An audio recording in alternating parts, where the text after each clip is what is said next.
My son didn't just betray me, he tried to erase me from my own company, from my own life. And the worst part, for a while, he almost succeeded. My name is Victor Langford. I'm 68 years old. And for 35 years, I built Langford Distribution from nothing. Not business school nothing, real nothing. A broken truck, a rented storage unit, and a promise that one day my family would never struggle the way I did.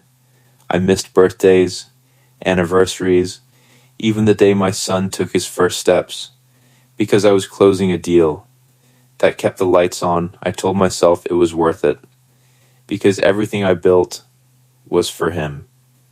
Ryan, my only son. After my wife died, everything changed. The house got quiet, too quiet, and that's when Ryan stepped in. Dad, let me handle things now.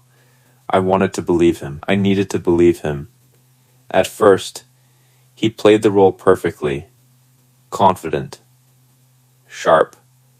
Respectful, at least in public. But slowly, things started shifting. I stopped getting emails, meetings happened without me, decisions were made, and I was informed after. Not asked, informed. My own company started feeling like I didn't belong there anymore. Then one night, everything changed.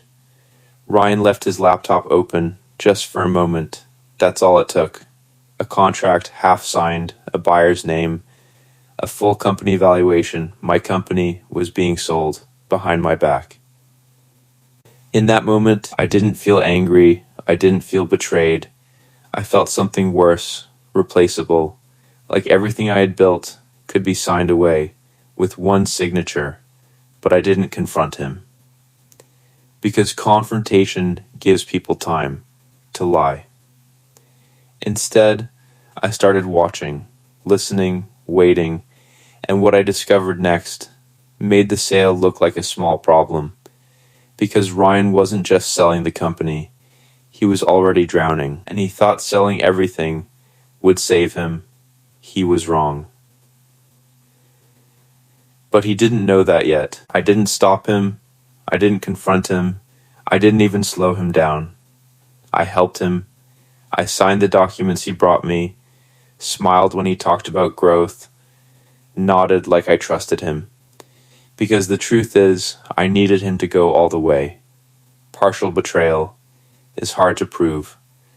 Complete betrayal, that destroys itself. And Ryan was getting close. I started digging deeper into the accounts, quietly, carefully. What I found was worse than I imagined. Hidden transactions, personal expenses disguised as business costs, luxury trips, private transfers, money disappearing in small amounts over time. He wasn't just selling the company, he was bleeding it dry first. And the sale? That was his escape plan. But here's what he didn't know. Months before this, I had already made a move, not loud, not obvious, legal, final. I transferred controlling ownership into a protected trust, which meant Ryan had the title, the authority, the confidence, but not the power. So when he finalized the deal, something happened, something he never expected. The buyer's legal team flagged it first, then the board, then everything locked. Accounts frozen, deal paused, investigation triggered. Ryan went from CEO to suspect in less than 24 hours. That's when the panic started. Calls, messages, voicemails. Dad, we need to talk. But I didn't answer. Because for the first time, he needed me more than I ever needed him. And I wasn't done yet. Because there was one place left, where the truth needed to come out. In front of everyone. The annual industry summit, where reputations are built and destroyed. Ryan was already there, confident, smiling, shaking hands like nothing had happened. He thought he was walking in as the future. He had no idea he was walking into the end. The room was full.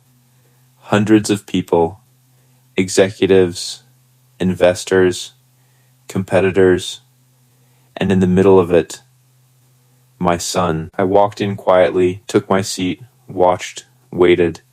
Then my name was called. Victor Langford. I stood up and walked to the stage, slow, steady. Halfway through my speech, I saw him, frozen, because someone had just handed him a folder, legal documents, reality. His face changed instantly. Confusion, fear, understanding. Then he stood up. Dad. Too loud, too desperate. The entire room went silent. I looked at him, not angry, not emotional, just clear. And I said, some people think they can take control without understanding what they're taking. Silence. They think a signature makes something theirs. Pause. It doesn't. It just exposes what they were never ready to carry.